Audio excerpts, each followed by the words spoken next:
Good evening again, General Everson, as I'm now going to call you because you've started issuing commands.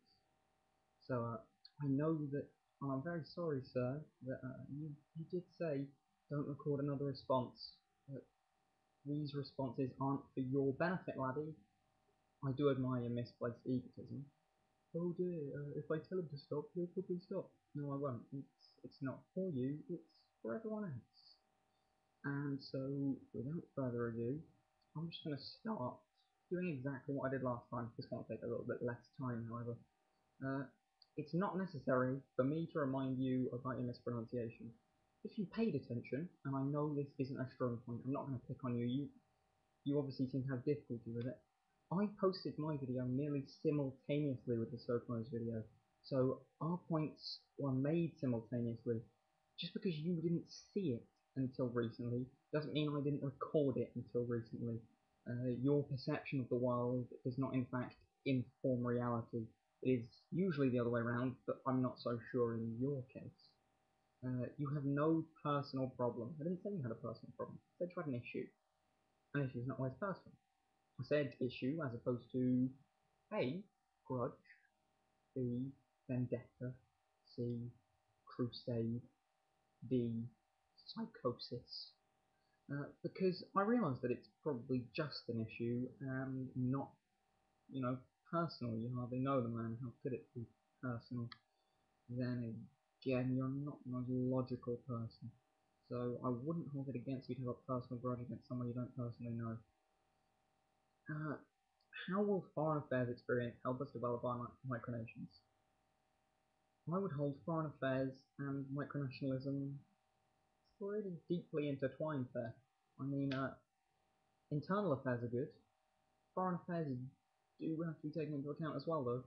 You can't really have a nation with no real foreign affairs unless, of course, you really like to be North Korea. That said, you are crazy enough to be North Korea. So maybe make a go for it. I don't know. You could have, like, the Dear Leader bobbleheads. You could have your own special palace. You could be a pretty princess. I'm not here to judge. But, yeah. Foreign affairs, micronationalism, they gel. They stick together. After reading your thread, I still see no evidence of consensus. So what you're saying is, I see your facts, but you'll be fucked if I accept them, because they directly oppose my point.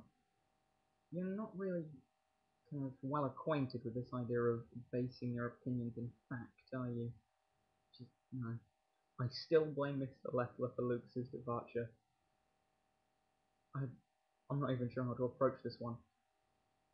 Have you had some kind of tragic brain injury, or do you just not understand how facts inform opinions in any sane person?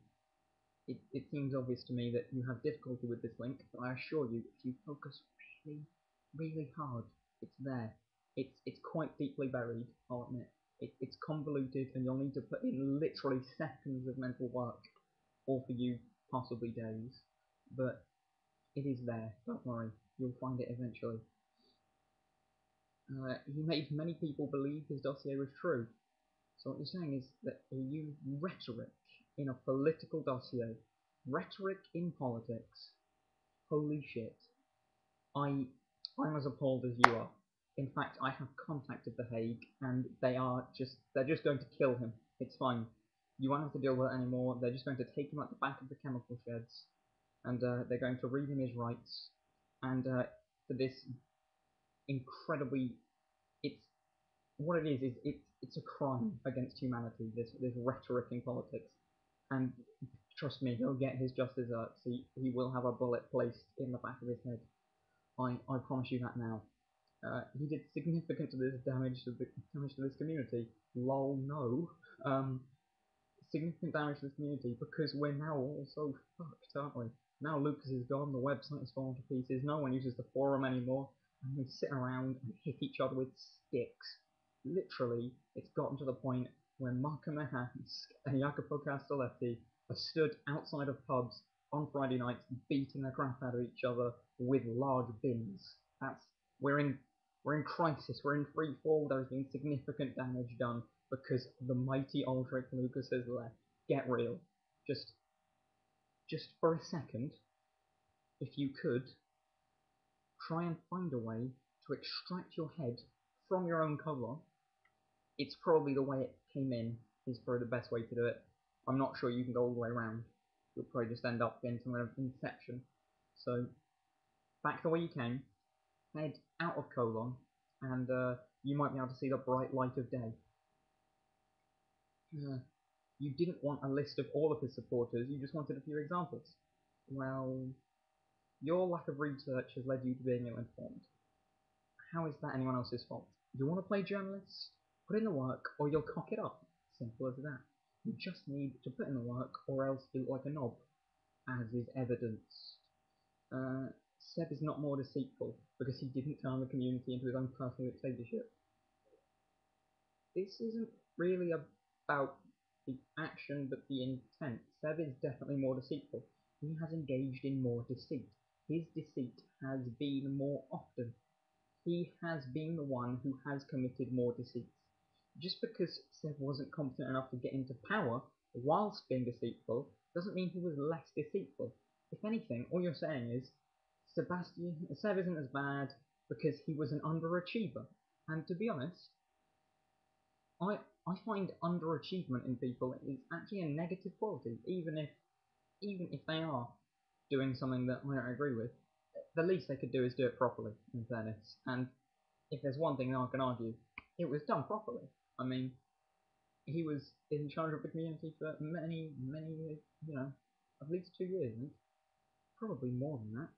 So, I would argue that all you're saying is, I prefer Seb because he's not competent enough to actually do damage.